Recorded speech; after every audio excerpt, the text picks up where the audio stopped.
الحمد للہ وکفا والصلاة والسلام علی عباده الذین اصطفى خصوصا علی افضلهم محمد صلی اللہ علیہ وسلم. اما بعد فقد قال اللہ تبارک وتعالی کما ورد فی سورۃ النساء اعوذ باللہ من الشیطان الرجیم بسم اللہ الرحمن الرحیم ان الذین یکفرون باللہ ورسلہ ویریدون ان یفرقوا بین اللہ ورسلہ ویقولون نؤمن ببعض ونکفر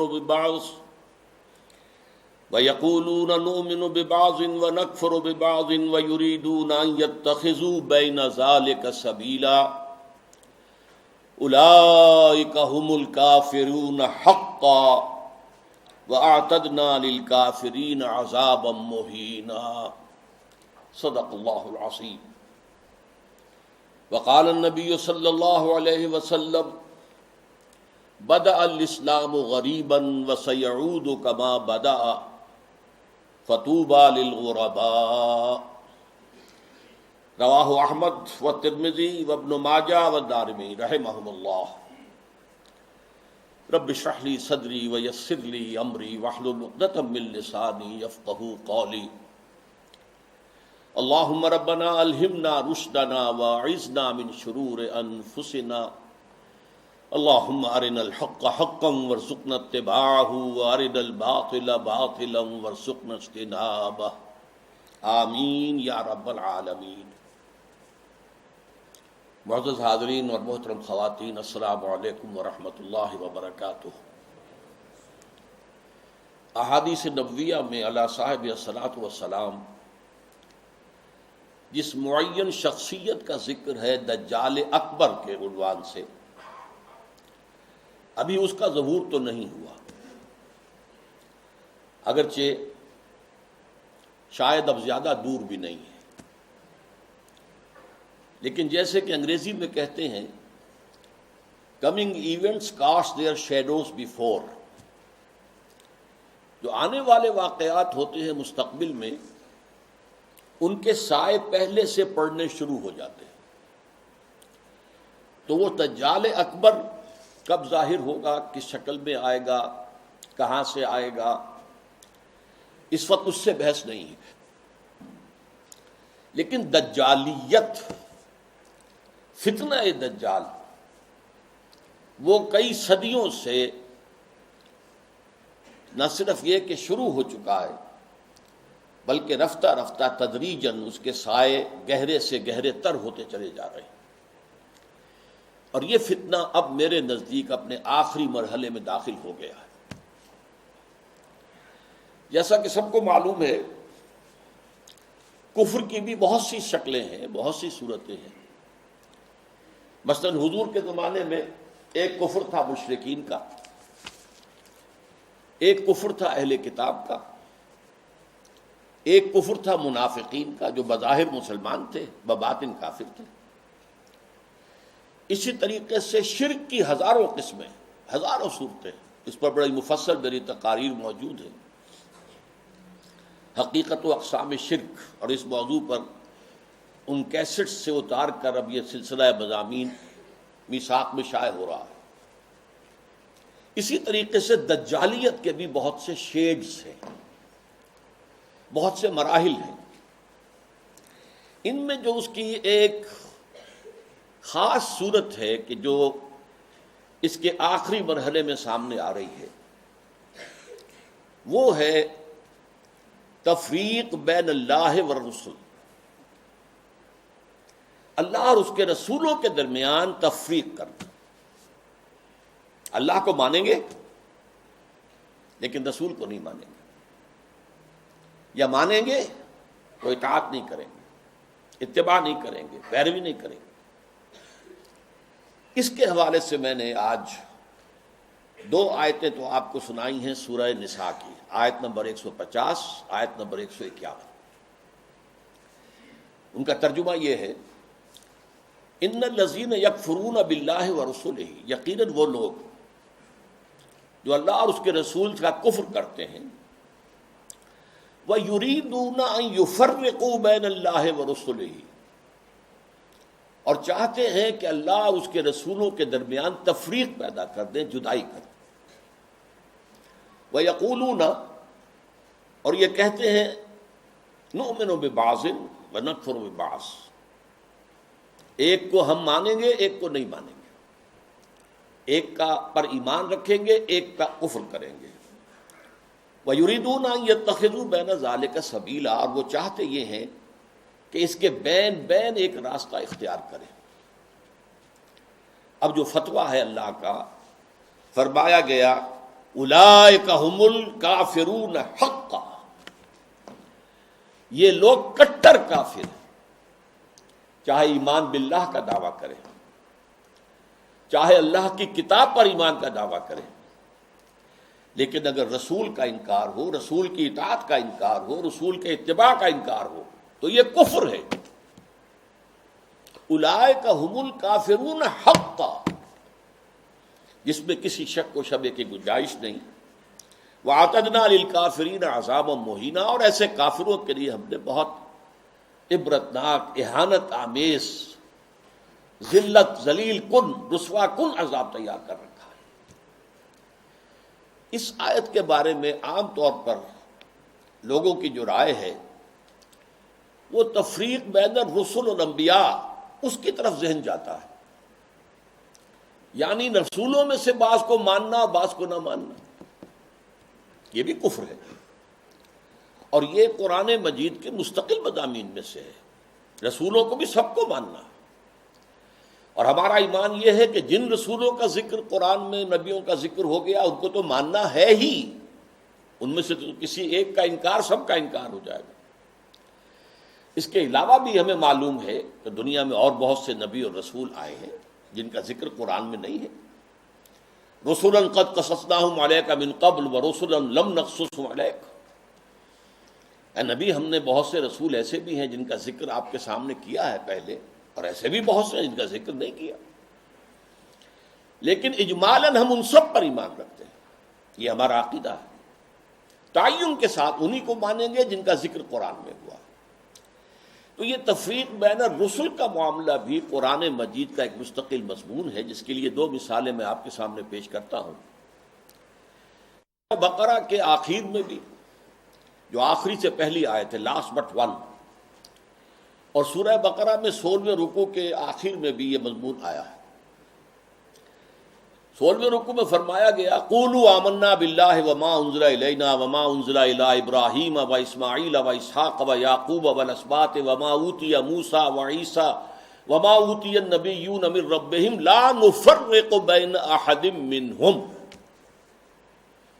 اے مسلمانوں کہو ہم ایمان لاتے ہیں اللہ پر بھی، اور اس پر بھی جو ہم پر نازل کیا گیا، اور اس پر بھی جو ہم سے پہلے نازل کیا گیا، ابراہیم پر، اسماعیل پر، اسحاق پر، یعقوب پر، ان کی اولاد پر، موسیٰ پر، عیسیٰ پر، اور تمام نبیوں کو جو کچھ دیا گیا ہم اس سب پر ایمان رکھتے ہیں، اور لا نفرق بین احد من، ان میں سے کسی کے درمیان تفریق نہیں کرتے، تمام نبیوں کو مانتے ہیں۔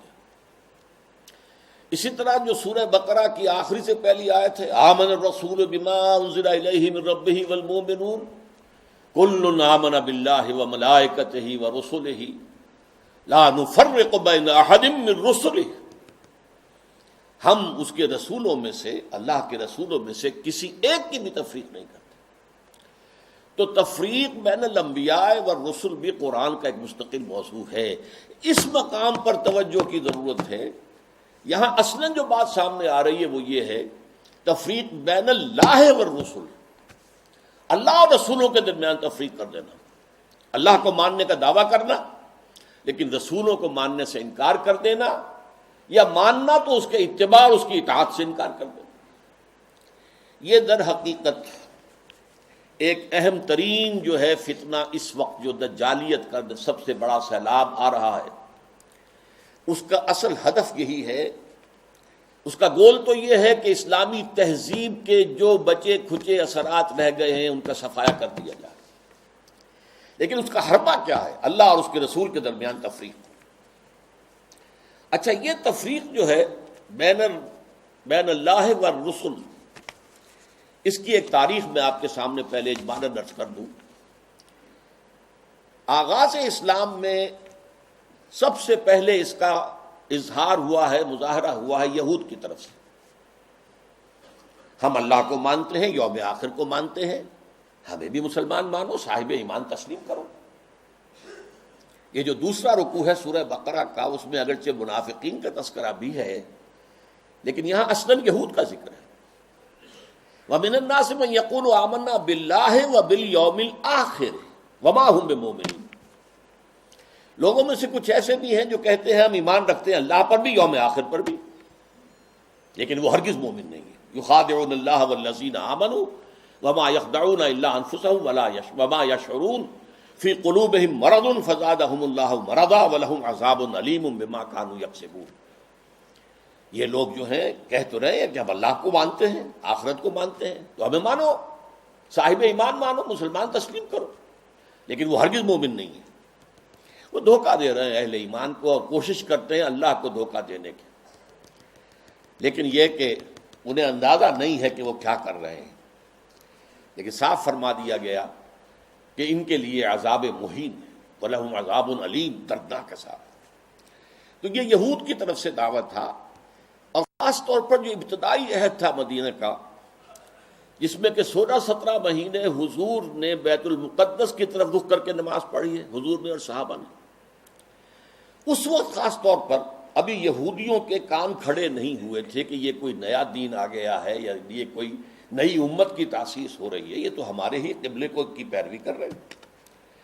اسی سے ہمت پا کر ان کو یہ کہنے کا بھی موقع ہوا کہ ہمیں بھی مانو کہ ہم مسلمان ہیں، مومن ہیں، دیکھو اللہ کو مانتے ہیں، آخرت کو مانتے ہیں، اگر ہم محمد کو نہیں مانتے صلی اللہ علیہ وسلم تو کون سی بڑی بات ہے۔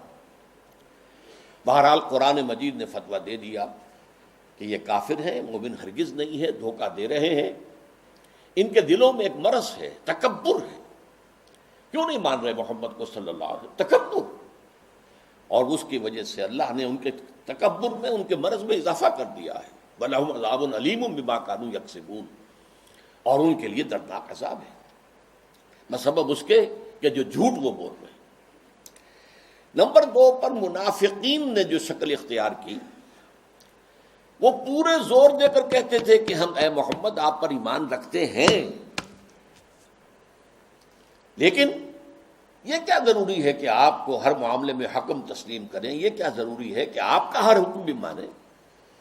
آپ کی رسالت کا کام پورا ہو گیا، آپ نے قرآن لا کر ہمیں اللہ کی کتاب دے دی، اب جو کچھ قرآن میں ہوگا اس کو تو مانیں گے، لیکن یہ کہ آپ کا حکم، آپ کا قول، آپ کا فرمان، آپ کا قانون، یہ کیوں مانیں؟ چنانچہ آپ دیکھیے سورہ منافقون کی پہلی آیت میں سب سے زیادہ شد و بد کے ساتھ وہ ذکر ایمان بالرسول کا کر رہے ہیں۔ اذا جاءك المنافقون قالوا نشهد انك لرسول اللہ،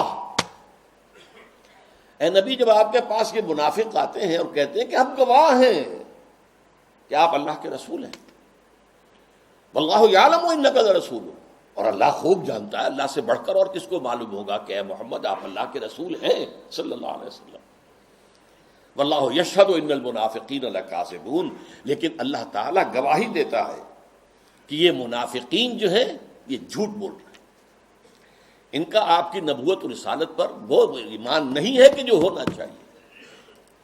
خاص طور پر قتال کے بارے میں انہوں نے یہ کہنا شروع کر دیا تھا کہ یہ تو خود اپنی طرف سے شروع کر دیا ہے محمد نے صلی اللہ علیہ وسلم، ابھی قرآن میں تو قتال کا ذکر ہی نہیں آیا، اور وہ کہتے تھے کہ کوئی صورت کیوں نہیں اتری، یہ جو چھیڑ چھاڑ مکے والوں سے شروع کر دی ہے، یہ جو ان کے قافلوں کا پیچھا کر رہے ہیں، تعاقب کر رہے ہیں، ان کی ایک پولیٹیکل آئسولیشن اور اکنامک بلاکیٹ کے جو اقدامات کیے تو خود کیے انہوں نے، اس کا اللہ کی کتاب سے تو کوئی تعلق نہیں ہے۔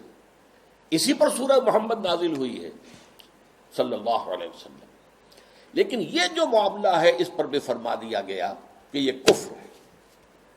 فلا وربک لا یؤمنون حتی یحکموک فیما شجر بینہم، تو نہیں اے محمد صلی اللہ علیہ وسلم، آپ کے رب کی قسم، یہ ہرگز مومن نہیں ہوں گے جب تک کہ ہر اس معاملے میں جو ان کے درمیان آئے آپ کو آخری حکم تسلیم نہ کریں، اور اس کے بعد جو فیصلہ آپ کر دیں اس پر یسلموا تسلیما، اس کو تسلیم کریں جیسے کہ تسلیم کرنے کا حق ہے۔ ثم لا یجدوا فی انفسہم حرجا مما قضیت، پھر وہ اپنے سینوں میں تنگی بھی محسوس نہ کریں آپ کے فیصلے پر۔ یعنی مان تو لیا ہے لیکن سینے کے اندر تنگی ہو رہی، بات یہ غلط ہی ہے، یہ خام خواہ جبرن ماننی پڑ رہی ہے، اب کیا کریں، مسلمانوں میں اپنے آپ کو شامل کرانا ہی ہے۔ تو فرمایا کہ اگر یہ اپنے سینوں میں بھی تنگی محسوس کریں گے بظاہر اس قول اور آپ کے فیصلے کو تسلیم کرتے ہوئے، تب بھی یہ مومن نہیں۔ فلا وربک لا یؤمنون حتی یحکموک فیما شجر بینہم ثم لا یجدوا فی انفسہم حرجا مما قضیت ویسلموا تسلیما، یہ صاف فیصلہ ہے قرآن کا۔ وما ارسلنا من رسول الا لیطاع باذن اللہ، ہم نے تو رسول جب بھی بھیجا، جو بھی بھیجا، وہ تو اسی لیے بھیجا ہے کہ اس کو اللہ کے حکم سے اس کی اطاعت کی جائے۔ اچھا، میں to cut a long story short, اب میں آ رہا ہوں اس دور پر جب کہ امت مسلمہ، امت محمد صلی اللہ علیہ وسلم کی عمر کا 1000 سال گزر گیا، الف اول ختم ہوا، الف ثانی کا آغاز ہوا۔ اس وقت یہ فتنہ بڑے شد و مد سے ہندوستان میں اٹھا، اکبر اعظم، مغل اعظم، اب تو اس کی جو پکچر ہے وہ بھی پاکستان میں آ گئی ہے، درآمد کر لی گئی ہے، مغل اعظم، اکبر اعظم۔ اس نے جو دین الہی شروع کیا تھا، اسے دین اکبری بھی کہہ دیا جاتا ہے، اکبر سے نسبت کی طرف کی وجہ سے۔ دین الہی، اس کا مطلب کیا تھا؟ اللہ کو مانو، باقی رسولوں کے ماننے سے تفرقہ ہوتا، رسولوں کی شریعتیں جدا ہیں، خود قرآن کہتا ہے سورہ مائدہ میں وَلِكُلٍّ جَعَلْنَا مِنْهُمْ شِرْعَةً وَمِنْهَاجًا، ہم نے ہر ایک کے لیے ایک شریعت مقرر کی ہے، ایک منہاج مقرر کیا، ایک طرز عمل اور ایک جو منہج ہے وہ معین کیا۔ تو جو فرق لوگوں میں آتا ہے وہ رسالت کی وجہ سے آتا، اللہ تو سب کا ایک ہے، وہ تو یہ ہے کہ لوگ مختلف ناموں سے اللہ کو پکارتے ہیں، پرمیشور کہہ لیں، مہادیو کہہ لیں، اور جو بھی آپ چاہیں پرماتما کہہ لیں، اللہ کہہ لیں، یہ سب سے کیا فرق واقع ہوتا ہے؟ وہ ایک ہی ہے، ایک ہی حقیقت ہے، بس اس کو مانو، اس کو پوجو، اس سے محبت کرو، اس سے لو لگاؤ، اس کا قرب حاصل کرو، باقی ان چیزوں کو چھوڑو، ان کی کوئی حیثیت نہیں۔ اس فتنے کے پیچھے اس کی سیاسی حکمت عملی بھی تھی۔ ہندوستان کے حالات کو یقیناً یہ کہ اگرچہ وہ ان پڑھ تھا، بالکل ان پڑھ، لیکن ذہین بہت تھا، اندازہ کر لیا تھا کہ ہندوستان کا اصل مسئلہ یہی مذہبی تفاوت اور فرق ہے، لہذا کوئی شکل ایسی ہو کہ اس تفرقے کو مٹا دیا جائے، اور اس کی شکل یہ شریعت کا اور رسالت کا تصور جو ہے بیچ میں سے نکال دیا جائے، تو اللہ کے اوپر، اللہ کو رام کہہ لو، رحمان کہہ لو، کیا فرق واقع ہوتا ہے؟ اس سے یہ ہے کہ یکجہتی پیدا ہو جائے گی۔ ہندو عورتوں سے شادی کی، یہاں تک کہ اس کا جانشین جہانگیر سلیم شہزادہ، وہ بھی ایک ہندو، اجودھا بائی جو ہے اس کے وطن سے پیدا ہوا، ہندوؤں سے شادیاں کی، کئی جو ہیں اس کی رانیاں تھیں، تلک بھی لگا لیتا تھا، بتوں کو بھی پوجا کر لیتا تھا، ڈنڈوت کر دیتا تھا، ہر رانی کے ہاں موجود ہے بت، وہاں گیا تو وہاں بھی اس نے سجدہ کر دیا، یا کم سے کم سر جھکا لیا، ہاتھ جوڑ کے کھڑا ہو گیا۔ یہ سارا فتنہ اس نے شروع کیا تھا ایک پولیٹیکل وزڈم کے تحت، لیکن اس کی ایک تائید ہو رہی تھی، اور وہ تصوف کے جس میں ہمہ اوست اور وحدت الوجود گڑبڑ ہو گئے تھے، pantheism and unity of existence, یہ دو چیزیں علیحدہ ہیں، ان میں فرق باریک سا ہے، عوام اس فرق کو سمجھنے سے قاصر ہے۔ یہاں کے تصوف میں یہ دونوں چیزیں گڑبڑ ہو گئی۔ ہمارے ہاں بھی صوفی شاعر نے کہا ہے نا، مسجد مندر ہکڑو نور، یہ سرائے کی علاقے کے بہت بڑے صوفی، مسجد میں اور مندر میں ایک ہی نور ہے، نور تو ایک ہی ہے، رام کہہ لو، رحمان کہہ لو، کیا فرق پڑتا؟ آپ کے یہاں لاہور میں مزار ہے کس کا؟ مادھو لال حسین، ابھی مادھو لال ہندو نام، حسین کا اس کے اندر لاحقہ لگا دیا۔ تو یہ تصوف جو ہے، یہ اور اکبر کی حکمت عملی نے مل کر ایک اتنا بڑا فتنہ شروع کیا کہ محمد کی شریعت اور محمد کی رسالت کا دور ختم ہو گیا صلی اللہ علیہ وسلم. وہ 1000 سال کے لیے تھا، کیونکہ قرآن مجید میں 2 جگہ یہ بات آئی ہے کہ اللہ کا ایک دن تمہارے حساب سے 1000 سال کا بنتا ہے. وہ ایک دن اللہ کا ختم ہو گیا، اور یہ جو شریعت محمدی اور نبوت محمدی کا دور تھا وہ ختم ہوا. اب یہ ایک نیا دور ہے، اس میں جو ہے وہ دین الہی چلے گا. اس فتنے کا توڑ کیا حضرت مجدد الف ثانی. میں نے کہا تھا نا یہ الف ثانی کے آغاز میں فتنہ اٹھا. امت کی عمر کا دوسرا 1000واں جو ہے دور وہ شروع ہو رہا تھا، 1000 سالہ دور. تو وہ فتنہ جو تھا الف ثانی کا، اس کا توڑ کرنے کے لیے اللہ نے جس مجدد کو اٹھایا ہے اس کا نام ہی پڑ گیا مجدد الف ثانی رحمۃ اللہ علیہ، شیخ احمد سرہندی. اس نے توڑ کیا، جس کے بارے میں اقبال کہتا ہے گردن نہ جھکی جس کی جہانگیر کے آگے، جس کے نفس گرم سے ہے گرمی احرار. وہ ہند میں سرمایہ ملت کا نگہباں، اللہ نے بر وقت کیا جس کو خبردار. ملت تو ختم ہو رہی تھی، اس لیے کہ ملت کی جو بنیاد جو ہے وہ حضور صلی اللہ علیہ وسلم کے اتباع اور اطاعت پر ہے. محض قرآن پر تو نظام کوئی بنتا ہی نہیں سرے سے. نماز کا نظام نہیں بنتا، اور کیا نظام بنے گا؟ نماز کا نظام کہاں بنے گا قرآن پر؟ تاکیدی حکم ہے نماز قائم کرو، نماز قائم کرو، نماز قائم کرو. وہ 5 نمازوں کا ذکر کہاں ہے؟ یہ ان رکعتوں کا ذکر کہاں ہے کہ فجر کی 2 ہیں فرض جو رکعتیں ہیں، اور ظہر اور عصر کی 4 ہیں، مغرب کی 3 ہیں، عشاء کی پھر 4. کہاں ہے؟ قرآن میں تو کہیں نہیں. اس لیے نظام اگر بنتا ہے، یہاں تک کہ نماز کا نظام بھی وہ سنت سے بنتا ہے. ملت بنتی ہے تو سنت سے بنتی ہے. بمصطفیٰ پر اساخی اشرا کے دی ہماوست، اگر مؤون رسیدی تمام مولا بیست. اپنے آپ کو مصطفیٰ صلی اللہ علیہ وسلم کے قدموں تک پہنچا دو کہ دین تو نام ہی ان کا ہے. بہت صحیح بات ہے. اگر ان تک تمہاری رسائی نہ ہوئی تو سب مقبولہ بھی ہے. یہی فتنہ پھر 19ویں صدی میں سامنے آیا ہے. اب یہ ایک ہندو کے ذریعے سے آیا. راجہ رام موہن رائے بہت بڑا عالم تھا، فارسی کا، عربی کا، اردو کا، ہندی تو اس کی زبان تھی. اور ہندوؤں میں جو احیاء ہوا ہے ان کا قومی سطح پر، وہ جن اشخاص کا مرہون منت ہے ان میں بہت بڑے مقام پر راجہ رام موہن رائے ہے. اور یہ موحد تھا، موحد کامل. چنانچہ انگریز جب آ چکے، آپ کو معلوم ہے 18ویں صدی میں آ گیا تھا انگریز. جنگ پلاسی کے بعد سے بنگال پر اس کا قبضہ ہو چکا تھا. اس کے بعد رفتہ رفتہ وہ سیلاب آگے آ رہا تھا. کلکتے ہی میں انہوں نے پہلا پریس قائم کیا، پہلا کالج قائم کیا. انجیلیں اردو میں ترجمہ کر کے، مقامی زبانوں میں ترجمہ کر کر کے لاکھوں کی تعداد میں پھیلا دی. اس فتنے میں مسلمان جو نہیں بہے اس کے ایک اور بھی اسباب ہیں اللہ کے فضل و کرم سے، لیکن ایک بہت بڑا ذریعہ راجہ رام موہن رائے بنا. آئینہ تسلیم کے نام، آئینہ تسلیس کے نام سے اس نے کتاب لکھی جس میں توحید کا اس بات کی، مسلمانوں کی طرف سے دفاع کی. لیکن اس شخص نے بھی وہی دین الہی کی طرح کہ یہ تفرقہ جو ہے مسلمان اور ہندوؤں کے مابین، اس کو دور کرنے کی ایک شکل ہے، اور وہ یہ ہے کہ ان کے اندر اتحاد پیدا کیا جائے خدا کے نام پر. چنانچہ اس نے ایک خاص مجلس قائم کی، ایک خاص اس کا فرقہ بن گیا برہمو سماج. برہما کہتے ہیں خدا کو، برہمو سماج یعنی جس طرح دین الہی اسی طرح برہمو سماج. وہ یہ ہے کہ ایک برہما کو مان لو، بس خدا کو مان لو، جو تم اللہ کہہ لو، ہم اسے پرمیشور کہہ لیں، برہما کہہ لیں، جو چاہیں کہہ لیں. لیکن یہ ہے کہ باقی چیزیں جو ہیں ان کو ذرا پس پش ڈال دو، ان کی اہمیت کم کر دو. تو برہمو سماج جو ہے اس نے پیدا کیا.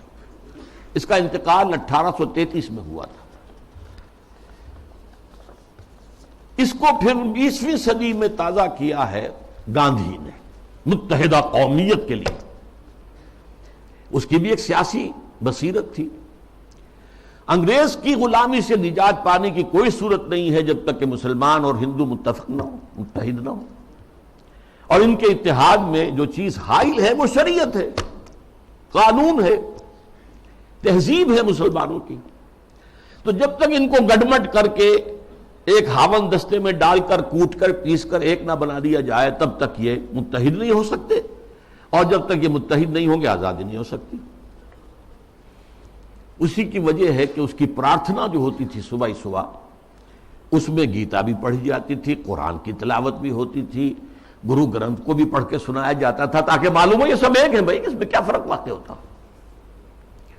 یہ فتنہ اس شد و مت سے اٹھا تھا، متحدہ قومیت، علماء کی کتنی بڑی تعداد تھی جو کہ مولانا حسین احمد مدنی رحمۃ اللہ علیہ کی سرکردگی میں اس متحدہ قومیت کی قائل ہو گئی، اور مان لیا انہوں نے کہ آج کل تو دنیا میں قومیں جو ہے وطن کی بنیاد پر بنتی، وطنیت۔ مولانا ابوالکلام آزاد بھی اس فتنے کا شکار ہوئے۔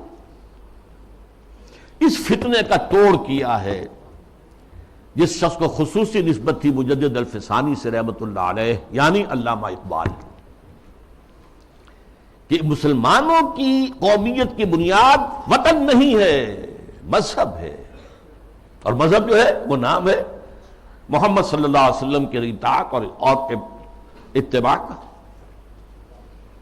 وطنیت کے بارے میں جو کچھ انہوں نے کہا، اس دور میں میں اور ہے، جام اور ہے، جم اور، ساقی نے بنا کی روش لطف و ستم اور، تہذیب کے آزر نے ترشوائے صنم اور، مسلم نے بھی تعمیر کیا اپنا حرم اور، ان تازہ خداؤں میں بڑا سب سے وطن ہے، جو پیرہن اس کا ہے وہ مذہب کا کفن ہے۔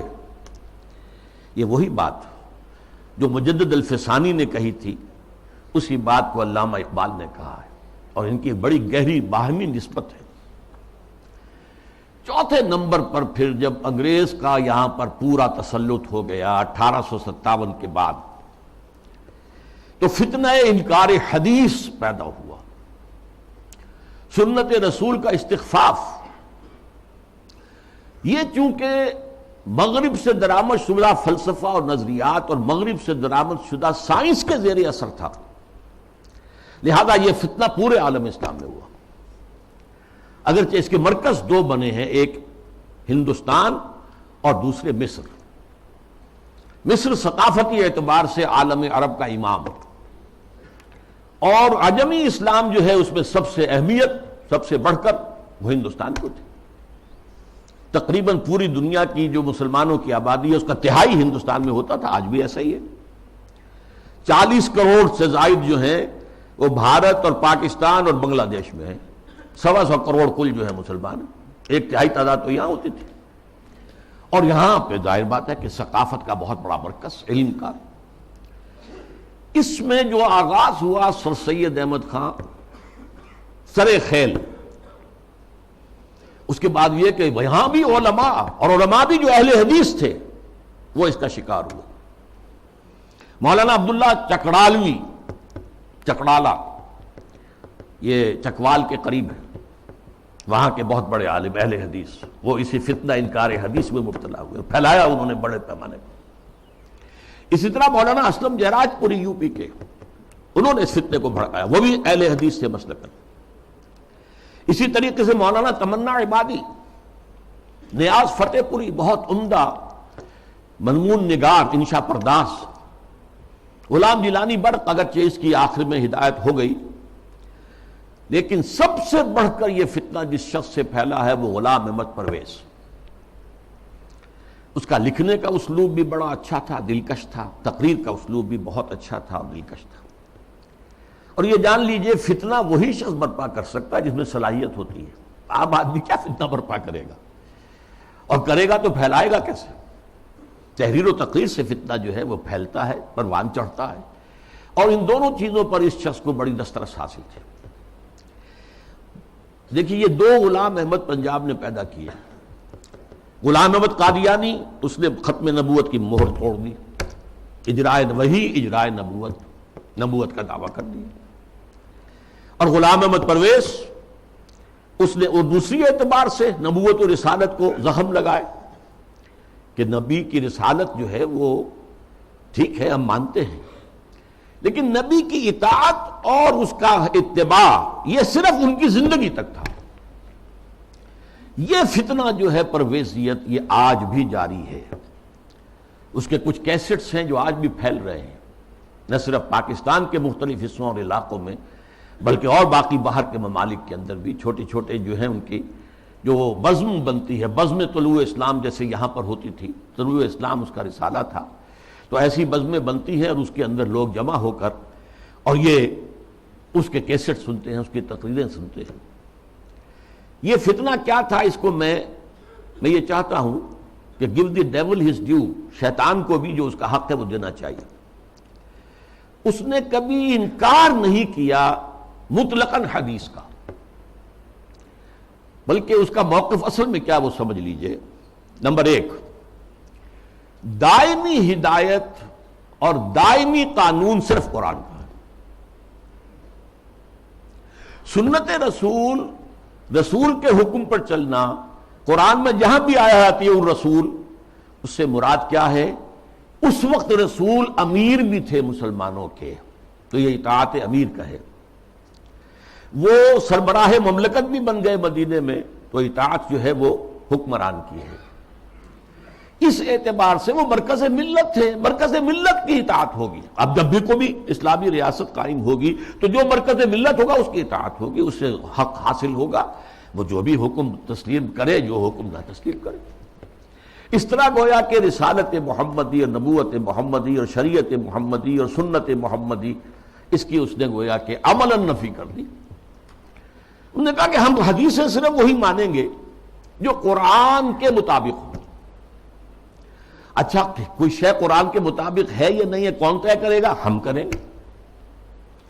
قرآن کی تشریح اور تعبیر اور تفسیر اگر سنت سے آزاد ہو کر کی جائے تو ظاہر بات ہے قرآن کو موم کی ناک بنایا جا سکتا ہے، ادھر موڑ دے ادھر موڑ دے، جو چاہے تعبیر کر لے۔ اس کی ایک میں مثال آپ کو دیتا ہوں، اگرچہ وہ بڑی استہزائیہ سے مثال ہے۔ قرآن مجید میں حکم آیا سورہ مائدہ میں، وَالسَّارِقُ وَالسَّارِقَةُ فَاقْطَعُوا أَيْدِيَهُمَا، چور مرد ہو یا عورت ان کے ہاتھ کاٹ دو۔ اب اس کی کیا تعبیر کی؟ رسول نے تو سمجھا ہاتھ کاٹنا ہے، اور آپ نے ہاتھ کاٹے۔ ایک مخزومی خاتون تھی بڑے اونچے گھرانے کی، بنو مخزوم وہی ابو جہل کا قبیلہ ہے، فاطمہ نام تھا، فاطمہ مخزومیہ۔ اس نے چوری کی، اب اس کا ہاتھ کاٹنے کا حکم دے دیا گیا۔ لوگوں میں بڑی جو ہے بے چینی پھیلی، بڑے اونچے خاندان کی یہ عورت ہے، اس کا ہاتھ کٹے گا۔ اور تو کسی کو جو ہے لب کشائی کی ہمت نہیں تھی۔ حضرت انس حضور کے خادم خاص تھے، ان کو ذریعہ بنایا کہ حضور یہ اونچے خاندان کی عورت ہے، خاندان کی ناک کٹ جائے گی، آپ اس میں نرمی کیجیے۔ حضور نے سخت غصے کا، غضب کا اظہار کیا۔ اے انس، تم سے پہلی جو امتیں برباد ہوئیں اسی لیے ہوئیں کہ جب اونچی قسم کے لوگ، اونچے لیول کے لوگ جرم کرتے تھے انہیں چھوڑ دیا جاتا تھا، اور عوام اور غریب لوگ جرم کرتے تھے تو انہیں سزا دی جاتی تھی۔ خدا کی قسم، اگر فاطمہ بنت محمد بھی چوری کرے گی، معاذ اللہ ثم معاذ اللہ ثم معاذ اللہ، رضی اللہ تعالی عنہا وصلی اللہ علیہ وسلم، تو اس کا بھی ہاتھ کاٹا جائے۔ اب اس کی تعبیر پرویز صاحب کیا کرتے ہیں؟ ان کا ہاتھ کاٹ دو، مطلب ایسا معاشرہ، ایسا معاشی نظام بنا دو کہ چوری کی ضرورت ہی نہ رہے۔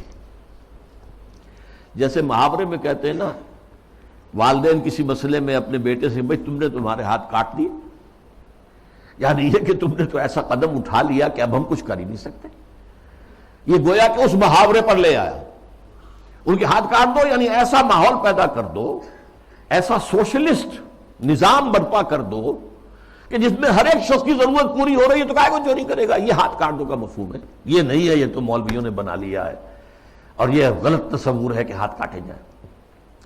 حالانکہ ڈھٹائی کا یہ عالم ہے کہ اسی آیت میں آگے فرمایا گیا ہے، جزام بما کسبا نکالا من اللہ، یہ در حقیقت ان کے کرتوت کا بدلہ ہے۔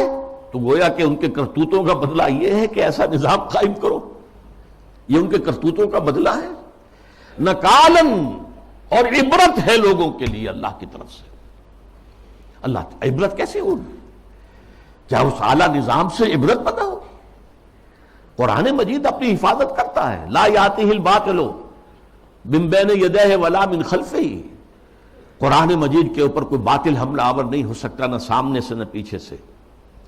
بہرحال یہ اس کا موقف تھا، اور یہ موقف آج بہت بڑے پیمانے پر ہمارے جو جدید تعلیم یافتہ لوگ ہیں ان میں موجود ہے۔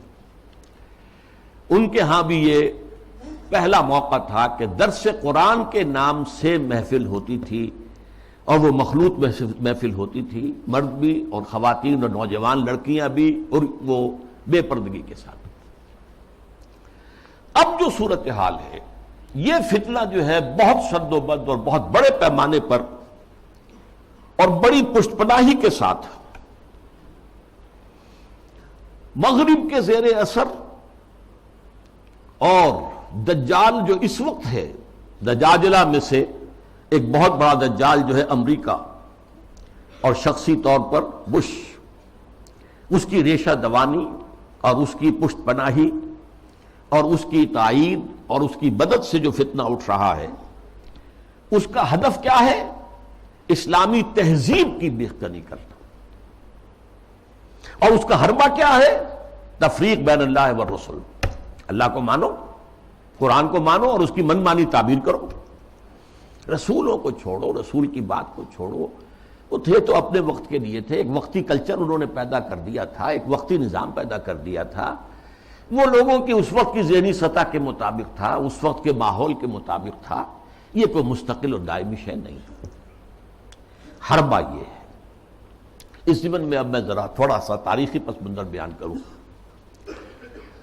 دیکھیے اس وقت جو ہے شیطان لعین اور اس کے سب سے بڑے ایجنٹ کے ذریعے سے دجالیت جو مرحلہ وار آگے بڑھی ہے، اس موضوع پر میں تقریر اسی جگہ پر کر چکا ہوں 22 فروری 2004 کو، 2.25 سال پہلے، موجودہ عالمی حالات میں اسلام کا مستقبل کے عنوان سے۔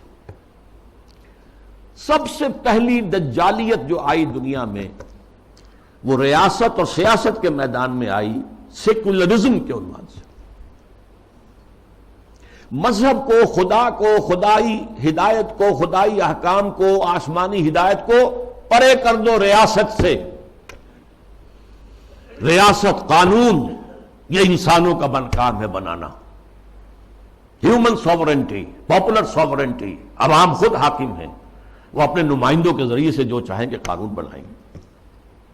رکھ دو، اللہ کو مسجد میں بند کرو اور خدا کو جو ہے جہاں چاہو بند کر دو، ہمارے ایوان حکومت میں نہیں آئے گا، ہمارے قانون ساز ادارے میں وہ نہیں آئے گا، حاکمیت اس کی نہیں ہے، حاکمیت عوام کی۔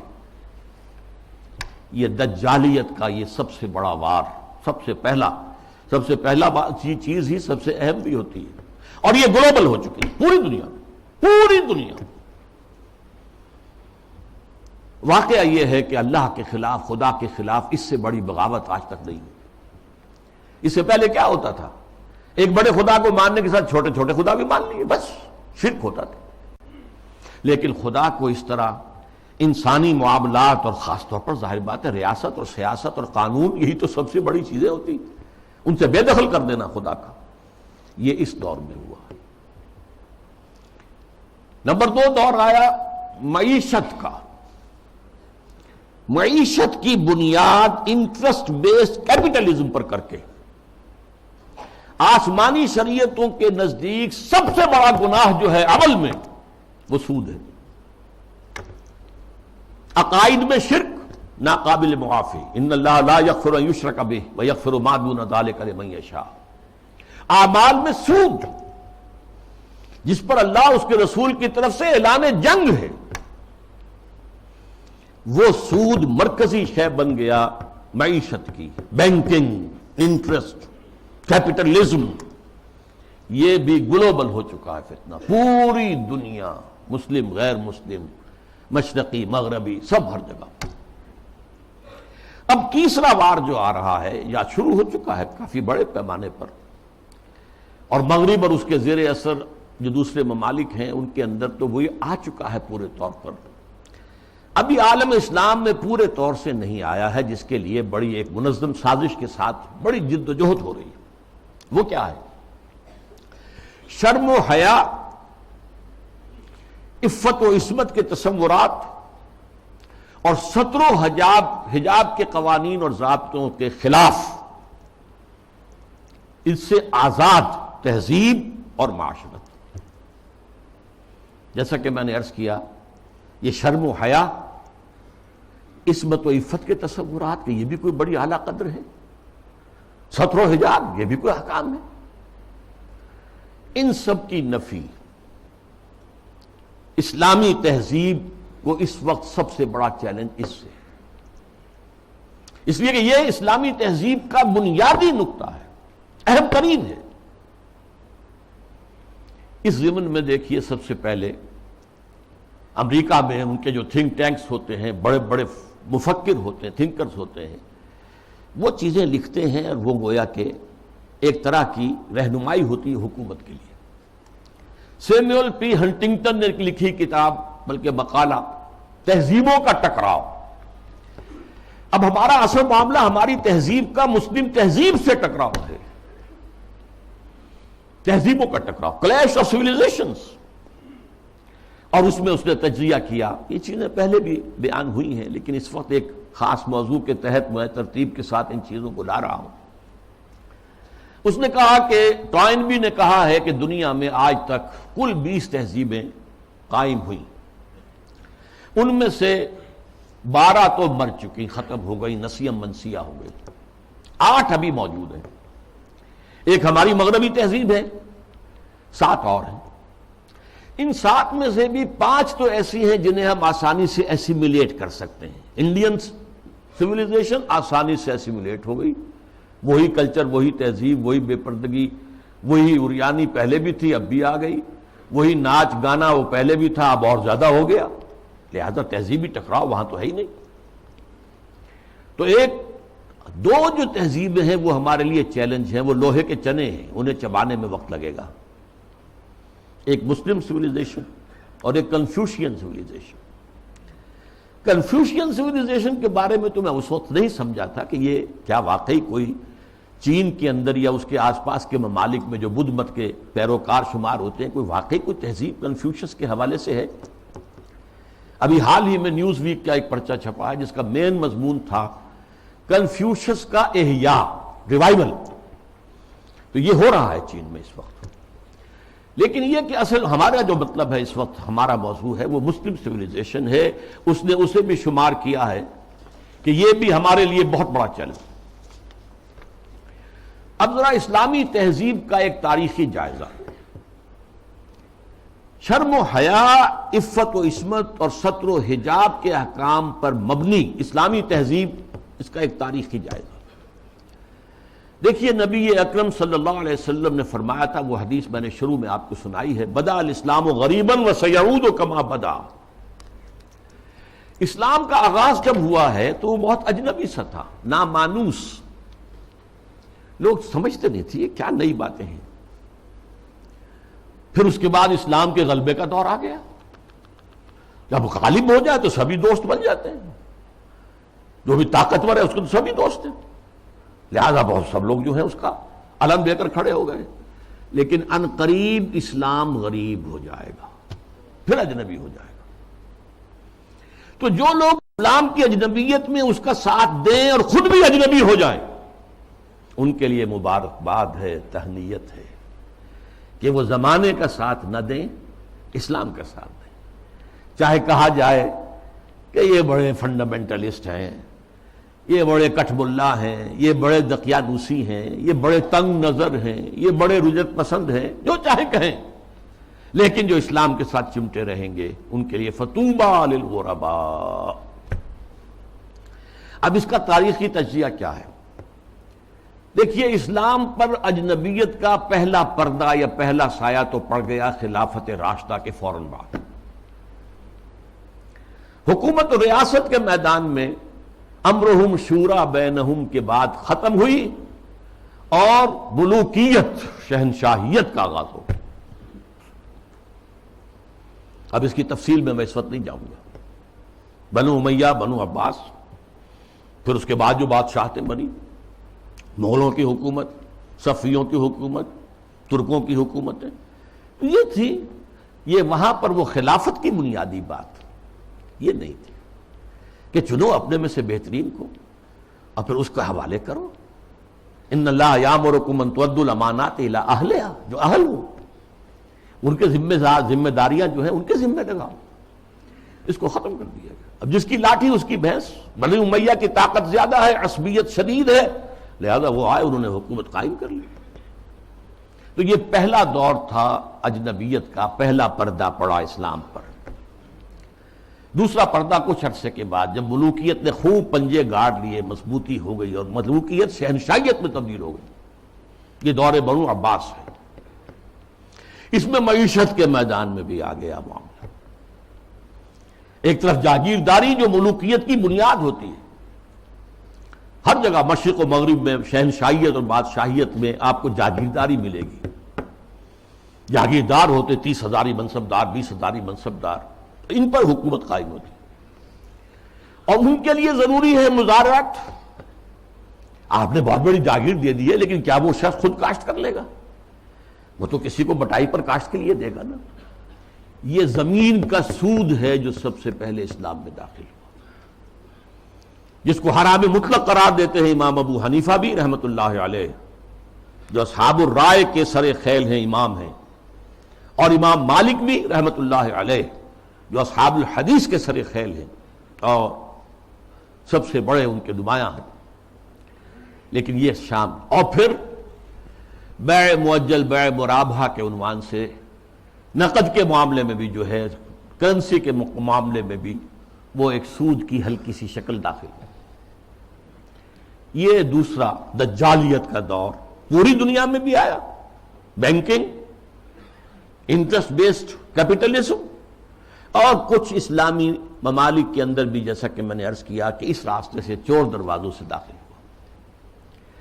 اب جو اس کا ہے مسئلہ وہ ہے معاشرت اور تہذیب پر۔ اس کی وجہ کیا ہے؟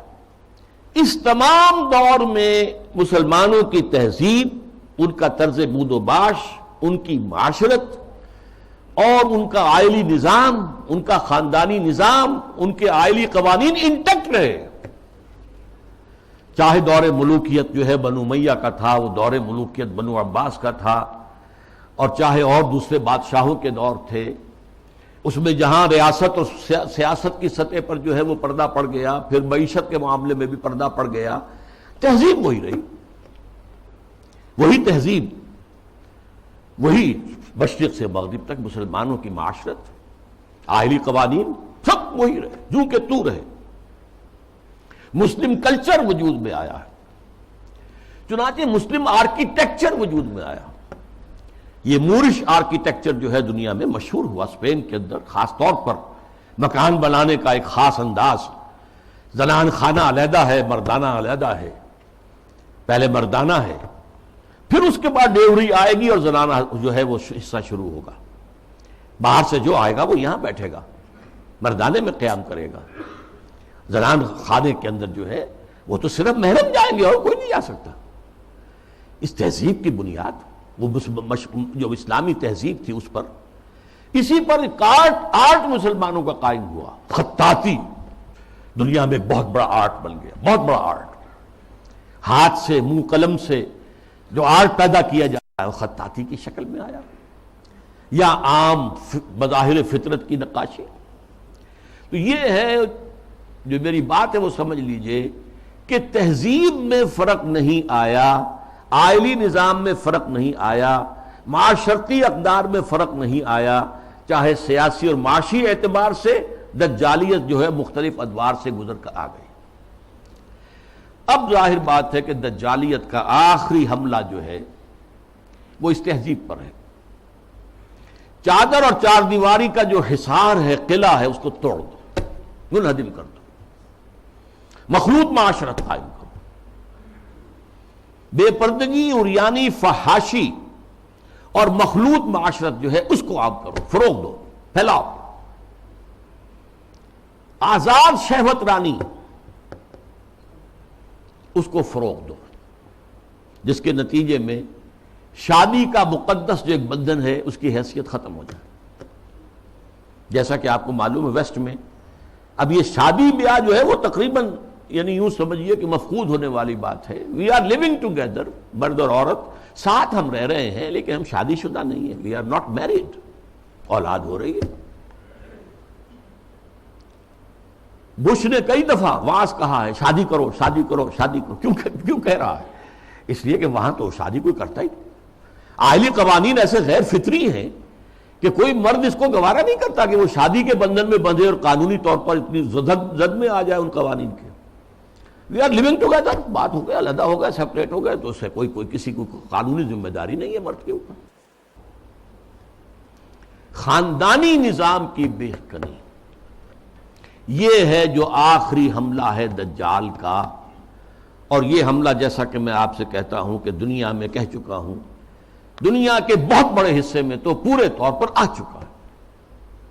ابھی عالم اسلام میں یہ اتنا فروغ نہیں پا سکا ہے، ابھی کچھ نہ کچھ خاندانی قدریں موجود ہیں، کچھ بزرگوں کا احترام ہے، شادی کا بندھن کی اس کی کوئی اہمیت ہے، اس کا ایک تقدس ہے، شرم و حیا کی کوئی قدر و قیمت ہے، عصمت و عفت کا کوئی تصور ہے، وہ بھی کوئی اعلیٰ قدر ہے، ستر اور حجاب کے کچھ نہ کچھ، بہرحال اگرچہ بہت بڑے پیمانے پر وہ فتنہ ہمارے ہاں بھی آ رہا ہے، لیکن ابھی کچھ نہ کچھ بقایا ہے، اور یہ سب عالمی سطح پر ہو رہا ہے۔ مسلمانوں کی تہذیب کی یہ جڑ اور بنیاد کاٹنے کے لیے ذرا یاد کیجئے، قاہرہ کانفرنس ہوئی سب سے پہلے عالمی سطح پر، ویمن لب، عورتوں کی آزادی کے لیے، پھر بیجنگ کانفرنس ہوئی، پھر بیجنگ +5 کانفرنس ہوئی یونائٹڈ نیشنز آرگنائزیشن کی جنرل اسمبلی کے تحت، اور اس میں کیا سفارشات دی گئیں یہ پہلے بھی میں بیان کر چکا ہوں۔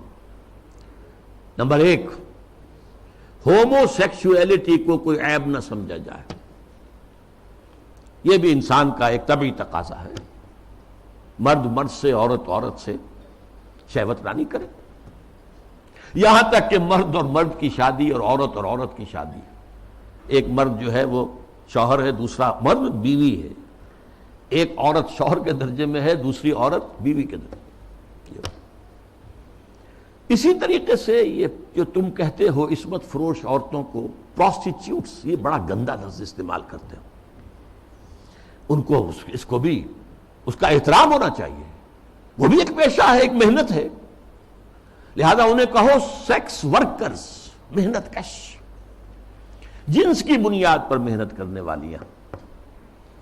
آخر کوئی شخص مزدور کام کر رہا ہے، وہ اپنے جو مسل پاور ہے اسے استعمال کر رہا ہے اور پیسہ کما رہا ہے، تو ایک عورت نے اپنے جسم کے ایک اور حصے کو استعمال کیا ہے اور پیسے کما رہی ہے، تمہیں کیا اعتراض ہے؟ کیوں حقارت کی نگاہ سے دیکھتے ہو؟ پھر مرد اور عورت ہر اعتبار سے برابر، شانہ بہ شانہ، وراثت میں برابر کا حصہ، یہ کیا ہے؟ عورت کا حصہ آدھا مرد سے، یہ کیا گواہی عورت کی آدھی مرد سے؟ کیا تو کھیل برابر۔ اور عورت اگر شادی کر کے تمہارے گھر میں آباد ہو جاتی ہے تو اگر وہ گھر کا کام کاج کرے گی تو اجرت لے گی، اس پر اس کو حق حاصل ہے۔ اور اسی طریقے سے اگر وہ پریگننسی کی مصیبت جھیلتی ہے اور چائلڈ برتھ کی تکلیف اس پر بھی اجرت طلب کر سکتی ہے شوہر سے۔ اور نمبر 3، اگر ہم بستری کے لیے مرد جو ہے اصرار کرے جبکہ عورت انکار کر رہی ہو تو اس کو بھی ریپ کہا جائے گا، زنا بالجبر کہا جائے گا، میریٹل ریپ، یہ شادی کے اندر بھی ریپ کا تصور ہے۔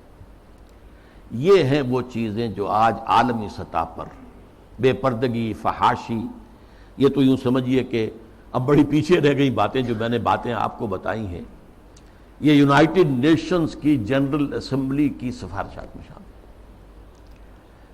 اب دیکھیے، شریعت کا ہمیں معلوم ہے کہ دار و مدار یا اساس یا بنیاد جو ہے 2 چیزوں پر ہے، بنیادی، 2 اضافی چیزیں بھی ہیں، لیکن جو بنیادی ہیں سب کے نزدیک، قرآن اللہ کی کتاب اور سنت اللہ کے رسول کی، یہ سارے قوانین کا جو استنباط کیا جائے گا وہ ان 2 چیزوں سے۔ 2 اضافی چیزیں کیا ہیں؟ اجماع اور قیاس، اجتہاد، لیکن بنیادی 2 ہی ہیں، قرآن اور سنت رسول۔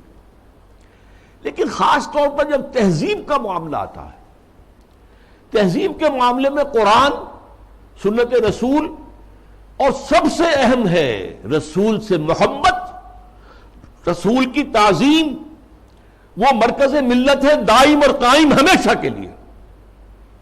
مرکز ملت وہ ہے اللہ کا رسول ہے صلی اللہ علیہ وسلم۔ ان کی تعظیم میں کمی ہوگی تو دین کی جڑ ختم ہو جائے گی، تہذیب ختم ہو جائے گی۔ ان کی اطاعت ہی نہیں، اتباع، ان کا اتباع اگر نہیں ہوگا تو تہذیب اسلامی نہیں رہے گی۔ پھر میں آپ کو اقبال کا شعر سنا رہا ہوں، مصطفیٰ پر اساں خیش را کے دی ہماؤس، اگر بہو نہ رسیدی تمام بولا بیست۔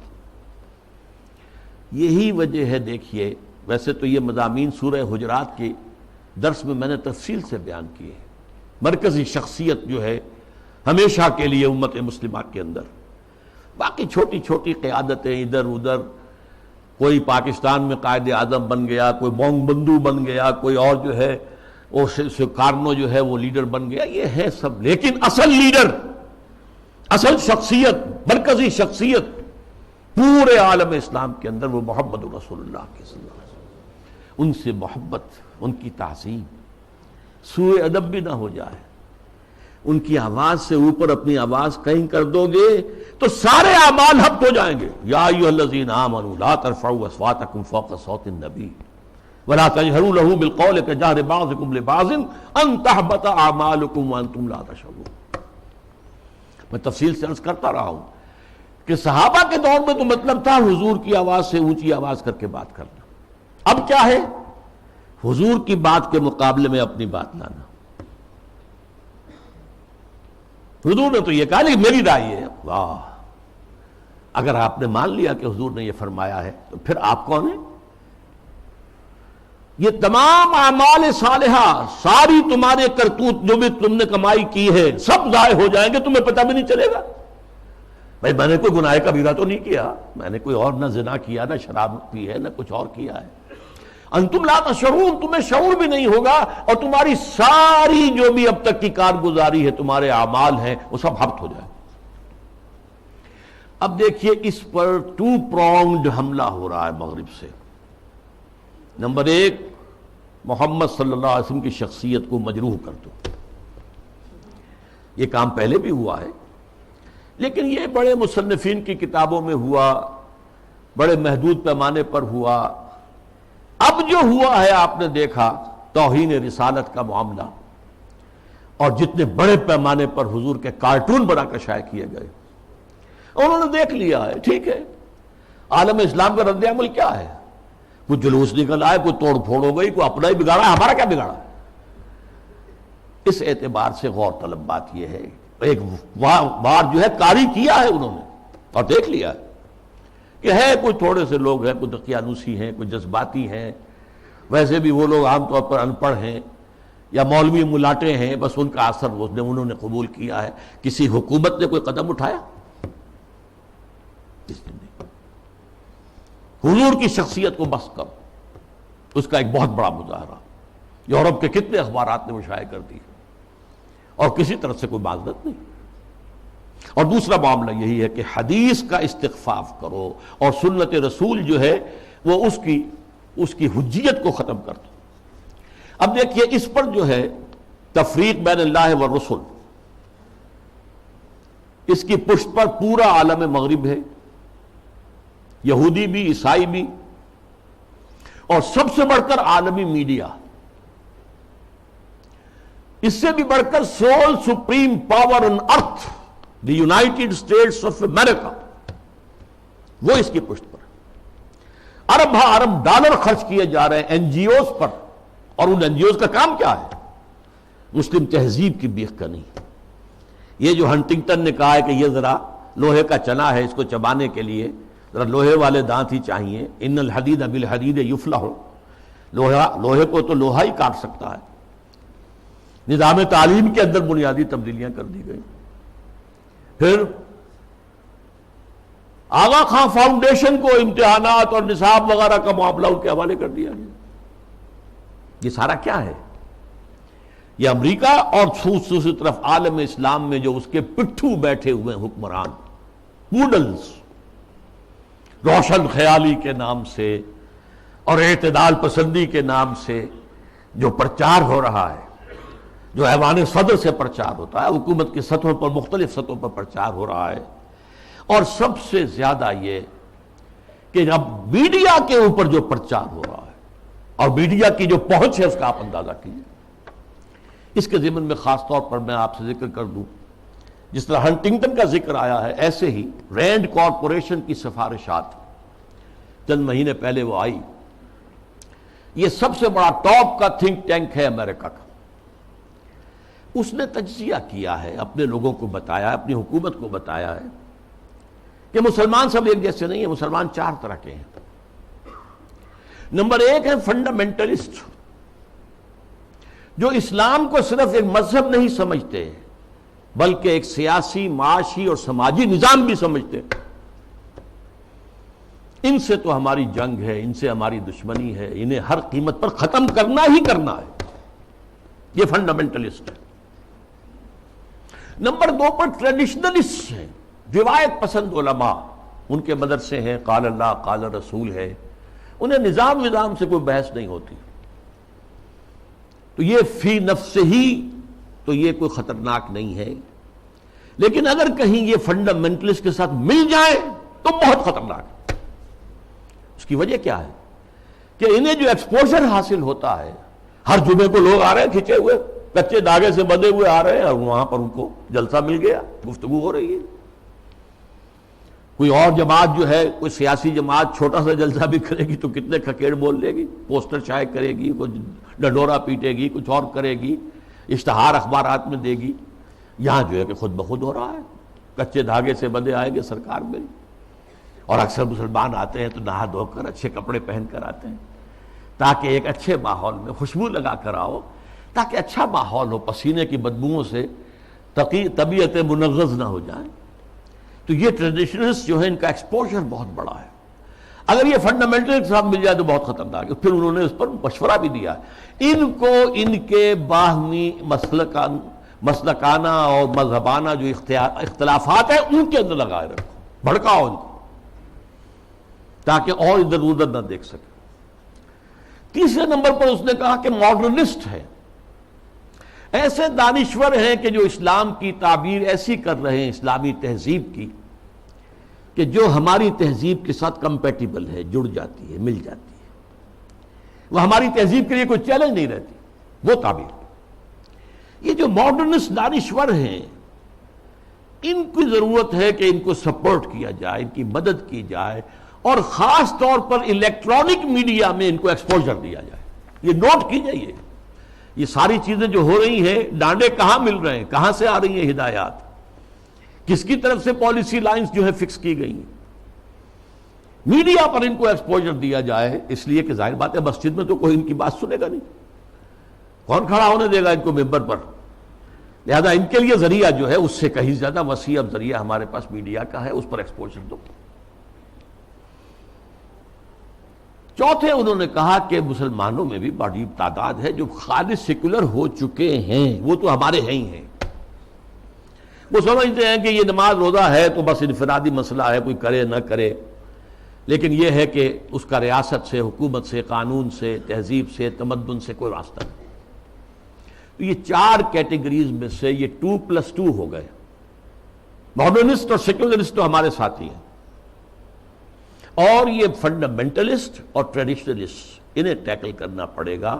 سب سے بڑھ کر فنڈامنٹلسٹ کو جو اسلام کو ایک نظام سمجھتے ہیں، سیاسی، معاشی، معاشرتی نظام، اور اس کے بعد یہ کہ یہ جو ٹریڈیشنلسٹ ہیں جن کا کہ اثر و رسوخ عوام کے اندر ہے، تو ان کو جو ہے اپنے باہمی اختلافات میں الجھائے رکھا جائے.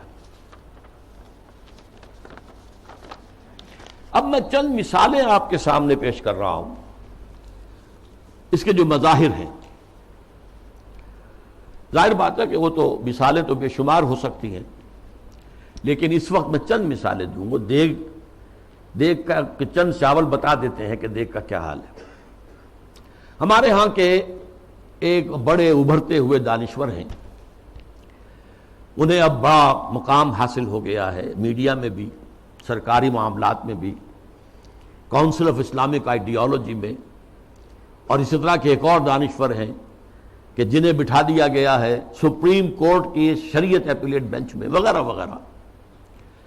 بہرحال وہ جو دانشور ہیں جن کا میں نے پہلے ذکر کیا، ان کی ایک بات سامنے آئی، یہ پردہ وردہ اسلام میں نہیں ہے، یہ کوئی مستقل حکم نہیں ہے، یہ تو ایک خاص زمانے کا کلچر تھا، کلچر ہے صرف، اس سے زیادہ اس کی کوئی اہمیت نہیں. یہ بات صحیح ہے کہ یہ کلچر ہے، لیکن یہ مسلم کلچر ہے. صرف اس زمانے کے لیے نہیں تھا، یہ ہمیشہ کے لیے کلچر ہے۔ اس لیے کہ ظاہر بات ہے جب اسلام آیا ہے تو عرب میں کوئی کلچرل ویکیوم تو نہیں تھا، ان کا اپنا کلچر تھا۔ وہاں وہ عریانی نہیں تھی جو آج ہے، نہیں تھی۔ عورت کا لباس ہوتا تھا پورا۔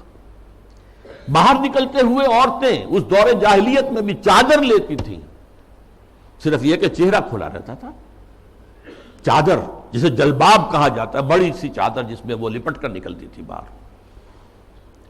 تو اس طریقے سے ایک کلچر موجود تھا۔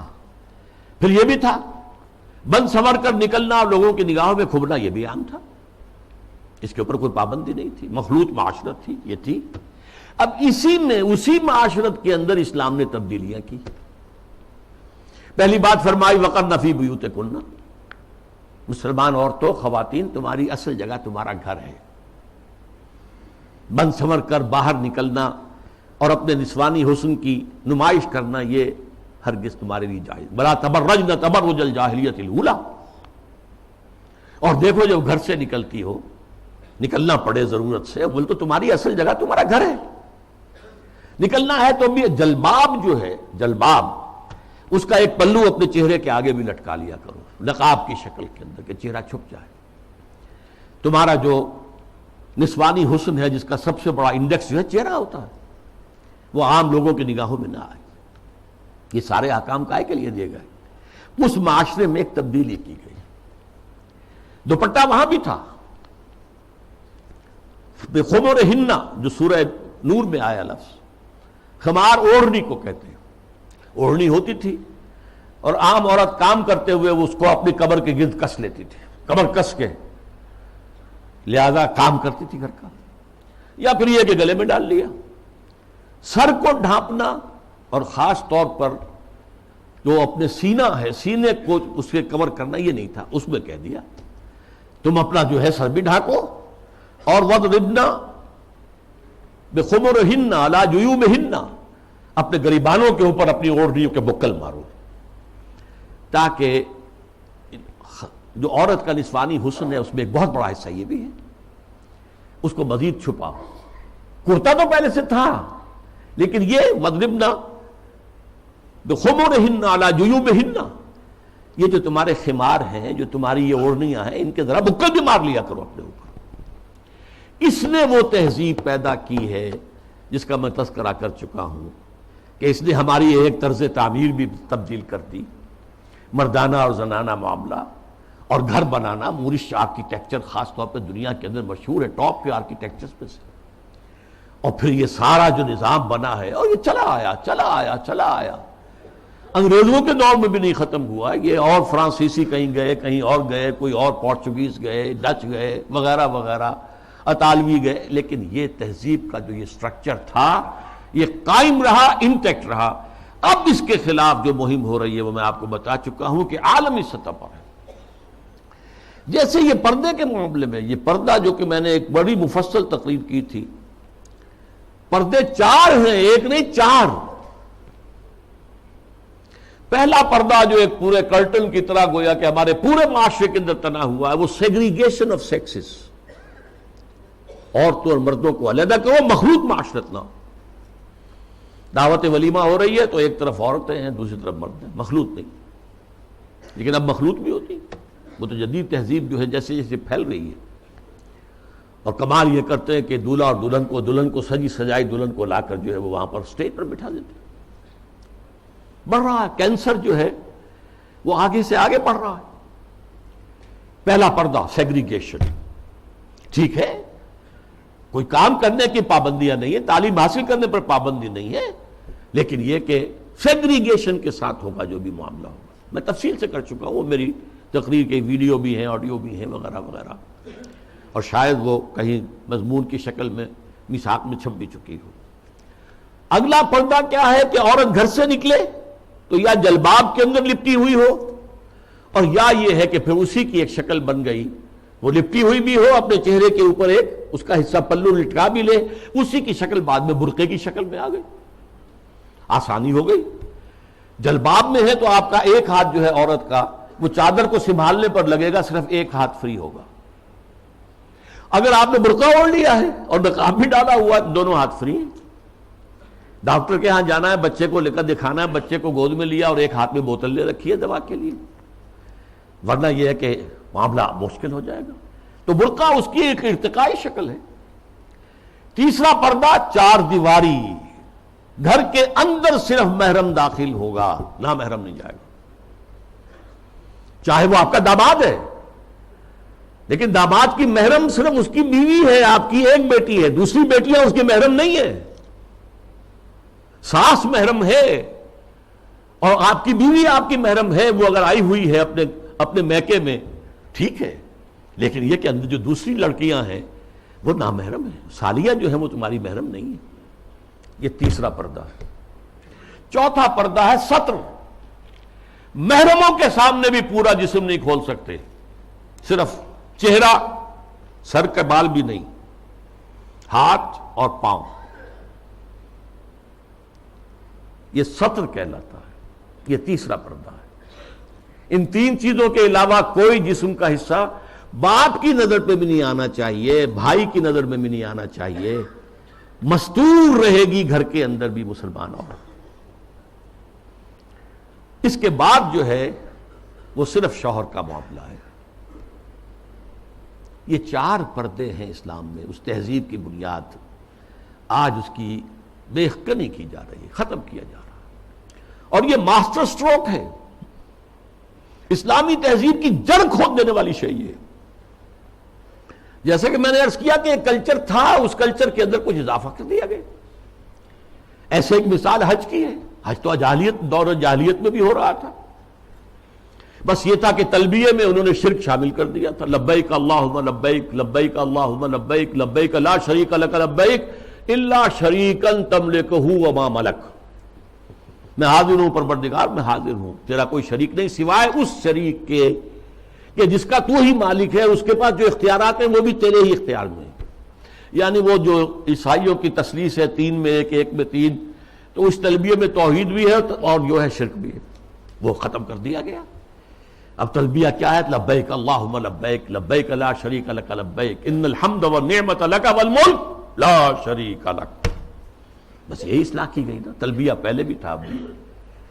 طواف حرم کا پہلے بھی تھا، اب بھی ہے. بیت اللہ آپ جانا ہے، منا میں ٹھہرنا ہے، اور پھر اس کے بعد جو ہے وہ جانا ہے عرفہ، میدان عرفات میں. اس میں کیا غلطی ہو گئی تھی کہ قریش کہتے تھے کہ ہم تو حرم کے متولی، ہم حدود حرم سے باہر نہیں جا سکتے، وہ صرف منا میں ٹھہرتے. اس کو روک دیا گیا. ثم افیضوا من حیث افاض الناس، جاؤ تم بھی وہیں پر، تمہارا کوئی خاص مقام نہیں. عرفہ جو ہے، الحج علی عرفہ، حج تو نام ہی عرفہ کا ہے. وقوف عرفہ جو ہے اس کا رکن اعظم ہے. باقی تمام مناسک میں سے جو بھی چھوٹ جائے گا اس کا کوئی نہ کوئی جو ہے آپ اس کا ازالہ کر سکیں گے. لیکن اگر عرفہ رہ گیا، وقوف عرفہ نہیں ہوا تو حج نہیں ہوا. تیسرے یہ کہ وہ جب منا میں بیٹھتے تھے، قیام کرتے تھے 2 یا 3 دن، اس میں اپنے آباء و اجداد کے قصے، ان کی حمد، ان کی ثنا، ان کے بیان. اب کہہ دیا گیا نہیں، فاذکروا، اللہ تعالیٰ کا ذکر کرو. فاذکروا اللہ کا ذکرکم آباءکم، جیسے تم اپنے آباء و اجداد کا تذکرہ کرتے تھے، اب اس کو چھوڑو، دفع کرو، اب اللہ کا ذکر کرو. قیام عرفہ کے اندر اللہ کا ذکر کرو. تو دیکھیے وہ چیز جو موجود تھی اسی میں اضافے کے ساتھ، کمی کے ساتھ حج کے مناسک بنا دیے. تو اس اصول کو اگر سمجھ لیا جائے تو وہ بات کہ یہ کہ کلچر ہے، یہ ٹھیک ہے، حقیقت ہے، کلچر ہے. لیکن جاہلی کلچر میں کچھ چیزیں اضافہ کر کے اس کا اسلامی کلچر بنایا گیا ہے. یہی جو صاحب ہیں ان کا کہنا یہ بھی ہے کہ موسیقی اسلام میں حرام نہیں ہے. مزامیر کے ساتھ، سازوں کے ساتھ موسیقی جائز ہے. اچھا، ایک ان سے بھی بڑے دانشور ہیں، بڑی محترم شخصیت ہیں ہماری قومی سطح پر. انہوں نے کہہ دیا کہ اسلام میں شراب حرام نہیں ہے. شراب پی کر نشے میں دھت ہو جانا، مدہوش ہو جانا حرام ہے. دلیل یہ کہ شراب کے لیے حرام کا لفظ قرآن میں کہیں آیا ہے؟ بتاؤ. اب بتائیے ڈھٹائی کا کیا علاج ہے؟ قرآن شراب کو رجس من عمل شیطان قرار دے رہا ہے، شیطانی عمل، ناپاک۔ فاجتنبوہ کا حکم دے رہا ہے، اجتناب کرو اس سے، بچو اس سے۔ فہل انتم منتہون کی دھمکی دے، باز آتے ہو کہ نہیں آتے؟ وہ کہہ رہے ہیں کہ حرام کا لفظ تو نہیں آیا، تو مطلقاً شراب حرام نہیں ہے۔ معاملہ کیا ہے؟ احکام حرمت شراب تدریجاً آئے ہیں، اس میں کوئی شک نہیں ہے۔ قرآن میں وہ آیت بھی ہے کہ اس میں کچھ نفع کا پہلو بھی ہے، لیکن اس کا جو نقصان دہ گناہ کا پہلو ہے وہ زیادہ ہے۔ سورہ بقرہ میں یہ بات فرما دی گئی، چھوڑ دی گئی بات۔ پھر کہہ دیا گیا نماز کے قریب نہ جانا جب شراب نوشی میں نشے کی حالت میں۔ اس کے بعد آخری حکم سورہ مائدہ کے اندر آ گیا۔ پھر یہ ہے کہ اسی پر اگر قیاس کریں تو کہا جا سکتا ہے زنا حرام نہیں ہے۔ کہاں کہا گیا کہ حرم علیکم الزنا؟ کہیں کہا گیا انما حرم اللہ الزنا؟ کہیں ہے؟ قرآن مجید میں نہیں، حرام کا لفظ تو نہیں آیا۔ ولا یزنون سورہ فرقان کے آخری رکوع میں جو آیا تو یہ تو اللہ عباد الرحمن، اللہ کے بہت اونچے بندوں کا ذکر ہے۔ یا ولا تقربوا الزنا، اس کا مفہوم تو یہ ہے کہ جہاں زنا ہو رہا ہو اس مقام کے قریب مت جاؤ، بس۔ مطلقاً زنا کے لیے تو نہیں، جیسی تعویل پرویز صاحب نے کی کہ ہاتھ کاٹنے کا مطلب کیا ہے۔ بہرحال ایک اور بات کہی جا رہی ہے اس وقت، سود کھانا حرام ہے، دینا تو حرام نہیں، کہاں قرآن میں لکھا ہوا؟ اب یہ تو سنت ہے جو بتاتی ہے۔ سنت نے فرمایا کہ شراب حرام ہے، نہ صرف شراب حرام ہے، کل مسکرن، جس سے بھی نشہ ہو جائے وہ حرام ہے۔ چنانچہ سلفی علماء جو ہے خاص طور پہ سعودی عرب کے، وہ تو سگریٹ نوشی کو بھی حرام کہتے ہیں، تمباکو نوشی حرام، تدخین حرام، اس لیے کہ اس سے بھی ایک نشہ سا ہوتا۔ باقی یہ کہ یہ اصول ہمارے سامنے آیا، ہماری تہذیب کی بنیاد بنا۔ ما اسکرا کثیرہ فقلیلہ حرام، جس چیز کی زیادہ مقدار جو ہے وہ مدہوشی پیدا کر دے، نشہ پیدا کر دے، اس کی تھوڑی مقدار بھی حرام ہے۔ یہ نہیں کہ تھوڑی سی شراب پی لی جائے تو اس سے تو چستی آ جاتی ہے، اس سے تو ہاں ٹھیک ہے، قرآن نے بھی کہا کہ اس میں کچھ ہے منافع ہے، لیکن یہ کہ اس میں گناہ کا پہلو زیادہ ہے، اب اس کو حرام مطلق کر دیا گیا۔ بہرحال یہ ہیں وہ مثالیں جو میں نے دی ہیں تہذیبی سطح پر۔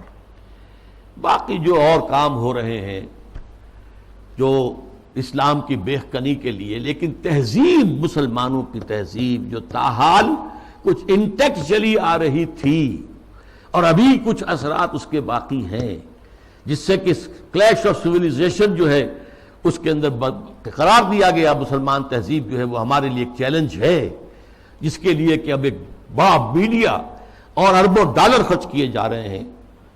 اسی میں ایک ہائر لیول پر ایک بات اور بھی ہے، اور یہ بہت سویپنگ ہے۔ قرآن کو بھی اب نہیں چھوڑا گیا، اس پر بھی حملہ ہے۔ قرآن سے بھی صرف اصول لیے جائیں گے، اسپیسیفکس، معین احکام قرآن کے جو ہیں وہ صرف اپنے دور کے لیے تھے۔ اگر زنا کا، شادی شدہ مرد اور عورت کا، رجم کا ہے، یہ اپنے وقت کی بات ہے، یہ مطلقاً نہیں ہے، ہمیشہ کے لیے نہیں ہے۔ ہاتھ کاٹ دینا چوری کا، یہ اس دور کے لیے تھا، ہمیشہ کے لیے نہیں ہے۔ اصول لے لو، زنا نہیں ہونا چاہیے، اصول لے لو، چوری نہیں ہونی چاہیے۔ اسپیسیفکس جو ہیں خاص طور پر حدود و تعزیرات کے اندر، یہ صرف اس دور کے ماحول کے اعتبار سے تھیں، یہ چیزیں لاگو نہیں ہیں۔ یعنی سنت تو سنت ہے، آگے قرآن کے اوپر بھی ہاتھ صاف کیا جا رہا ہے، بازی بازی بارش بابا ہم بازی۔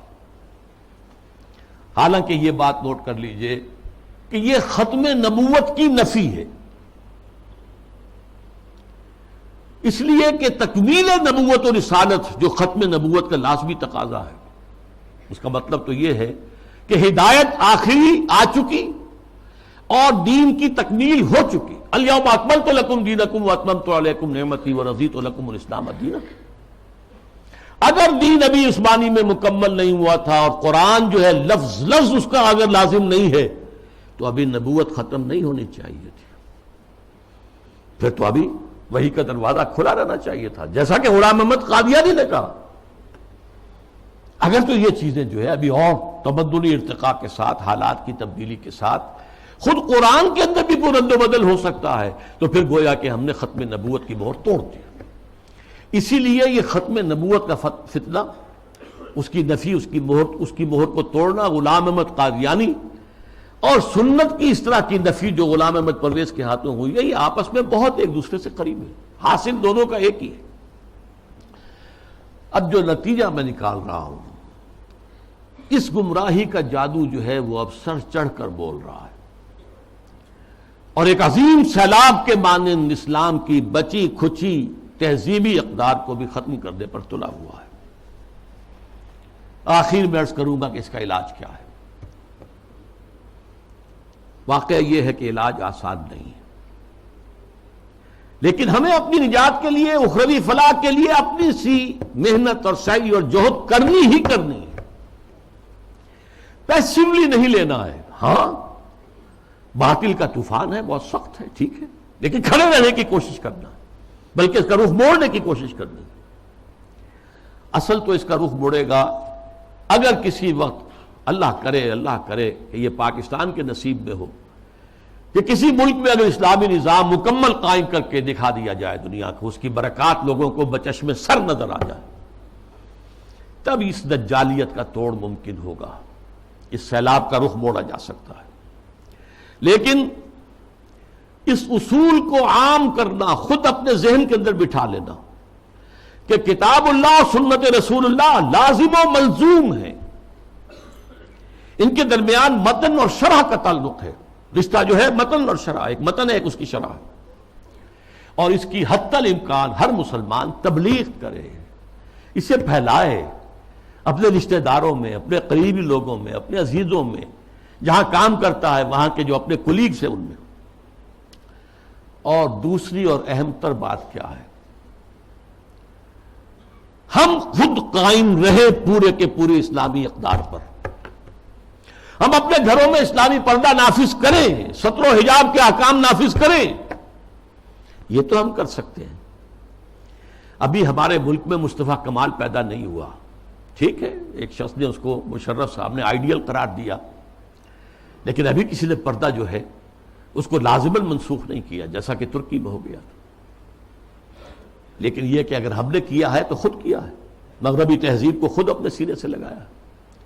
شرعی پردہ نافذ کرو اور اسلامی تہذیب کے ساتھ چمٹ جاؤ، تمسک کرو، چاہے تم اجنبی ہو جاؤ، چاہے تمہیں دقیانوسی کہا جائے، چاہے تم پر پھپتیاں کسی جائیں کہ اگلے وقتوں کے ہے یہ لوگ انہیں کچھ نہ کہو، یہ فنڈامنٹلسٹ ہیں، یہ تاریخ خیال لوگ ہیں، یہ رجعت پسند قسم کے لوگ ہیں، یہ قدامت پرست لوگ ہیں، یہ کٹھ ملا ہیں، جو چاہے کہہ دے دنیا، لیکن برداشت کرو، کھڑے ہو جاؤ۔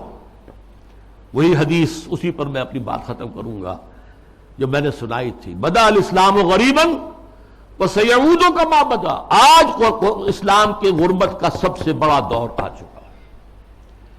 پہلے ریاستی اور سیاسی سطح کے اوپر آیا تھا، پھر معاشی سطح کے اوپر آیا، پھر اب جو ہے تہذیبی سطح پر، سماجی سطح پر، آئینی قوانین پر، ستر و حجاب کے احکام پر، عصمت و عفت کی اقدار پر، شرم و حیا کی اقدار پر یہ جو حملہ ہے، یہ بدا الاسلام غریباً وسیعود کما بدا، یہ اپنی انتہا کو پہنچ گیا۔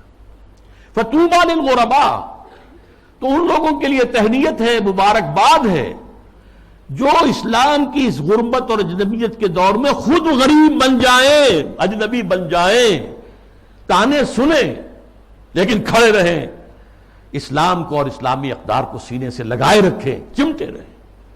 وہ لوگ ہیں جن کے لیے مبارکباد ہے، تہنیت ہے، بشارتیں ہیں۔ اللہ تعالیٰ مجھے اور آپ کو اس معیار پر پورا اترنے کی توفیق عطا فرمائے۔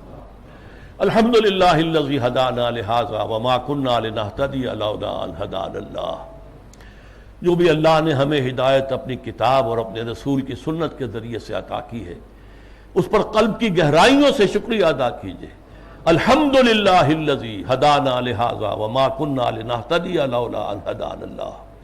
ربنا لا تزغ قلوبنا بعد اذ ہدیتنا وہب لنا من لدنک رحمہ۔ اے اللہ تو نے ہدایت جو عطا فرمائی تھی امت مسلمہ کو، اب اس کے بعد اس کے دل کج نہ ہونے دے، اے اللہ اپنی حفاظت میں رکھ امت کو. اب اس کی بچی کچی اقدار کے خلاف بھی جو سیلاب آ رہا ہے، اے اللہ ہمیں توفیق دے کہ اس کے مقابلے کے اندر کھڑے ہو جائیں. ربنا لا تزغ قلوبنا بعد إذ هديتنا وهب لنا من لدنك رحمة إنك أنت الوهاب. اللهم اغفر لنا ولآبائنا ولأمهاتنا ولجميع المؤمنين والمؤمنات والمسلمين والمسلمات الأحياء منهم والأموات إنك سميع مجيب الدعوات. اللهم اشف مرضانا اللهم اشف مرضانا اللهم اشف مرضانا. اللهم حبب إلينا الإيمان وزينه في قلوبنا وكره إلينا الكفر والفسوق والعصيان.